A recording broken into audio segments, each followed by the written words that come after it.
नमस्कार दोस्तों, study IQ ला के प्रोफेशनल यूट्यूब चैनल पे आपका एक बार फिर से स्वागत है।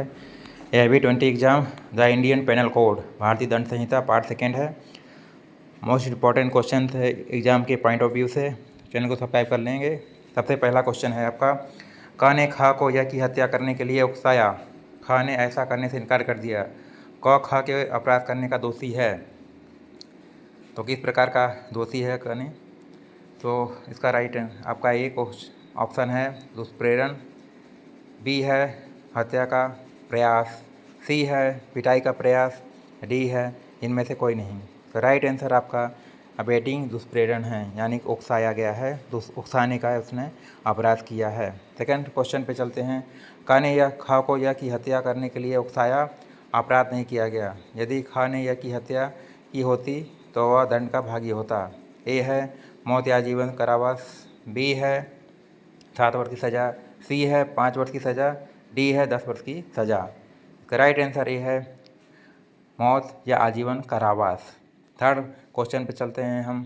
जो कोई भी आम तौर पर जनता द्वारा या 10 से अधिक संख्या या वर्ग के व्यक्तियों द्वारा अपराध करने के लिए उकसाता है, उसे एक अवधि के कारावास से दंडित किया जाएगा, जिसे बढ़ाया जा सकता है। ए है 3 वर्ष या जुर्माना या दोनों, बी है 4 वर्ष या जुर्माना या दोनों, सी है 5 वर्ष या जुर्माना या दोनों, डी है 7 वर्ष या जुर्माना या दोनों। इसका आपका राइट आंसर आपका है ए 3 वर्ष या जुर्माना या दोनों। अब हम नेक्स्ट क्वेश्चन पे चलते हैं। फोर क्वेश्चन, जो कोई भी भारत सरकार के विरुद्ध युद्ध छेड़ेगा या ऐसा युद्ध छेड़ने का प्रयास करेगा या ऐसे युद्ध छेड़ने के लिए उकसाएगा, उसे दंडित किया जाएगा। ए है मौत या आजीवन कारावास, बी है 7 वर्ष की सज़ा, सी है 5 वर्ष की सज़ा, डी है 10 वर्ष की सज़ा। राइट आंसर आपका है ए मौत या आजीवन कारावास। नेक्स्ट क्वेश्चन चलते हैं। 5 नंबर का क्वेश्चन है, जो कोई लोक सेवक होते हुए और किसी राज्य कैदी या युद्ध कैदी की अभिरक्षा में रहते हुए स्वेच्छा से ऐसे कैदी को किसी ऐसे स्थान से भागने की अनुमति देता है जहां ऐसा कैदी कैद है, तो उसे आजीवन कारावास या किसी भी प्रकार के कारावास से दंडित किया जाएगा, जिसकी अवधि तक बढ़ाई जा सकती है। ए है 10 वर्ष और जुर्माना भी, बी है 5 वर्ष और जुर्माना भी होगा, सी है 3 वर्ष और जुर्माना भी होगा, डी इनमें से कोई नहीं। राइट आंसर ए है 10 वर्ष और जुर्माना भी होगा। नेक्स्ट क्वेश्चन पे चलते हैं। 6 नंबर का क्वेश्चन है आपका, जो कोई भी किसी घातक हथियार से या अपराध के हथियार के रूप में उपयोग की जाने वाली किसी भी चीज़ से लैस होकर मौत का कारण बनने की संभावना रखता है, वह गैर कानूनी सभा का सदस्य है, उसे एक अवधि के लिए कारावास से दंडित किया जाएगा, जिसे बढ़ाया जा सकता है। ए है 2 वर्ष या जुर्माना, बी है 3 वर्ष या जुर्माना, सी है 4 वर्ष या जुर्माना, डी है 5 वर्ष या जुर्माना।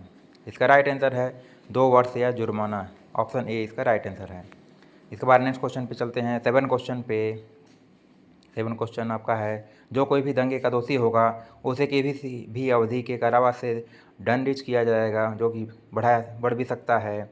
ए है 2 वर्ष या जुर्माना, बी है 3 वर्ष या जुर्माना, सी है 4 वर्ष या जुर्माना, डी है 5 वर्ष या जुर्माना।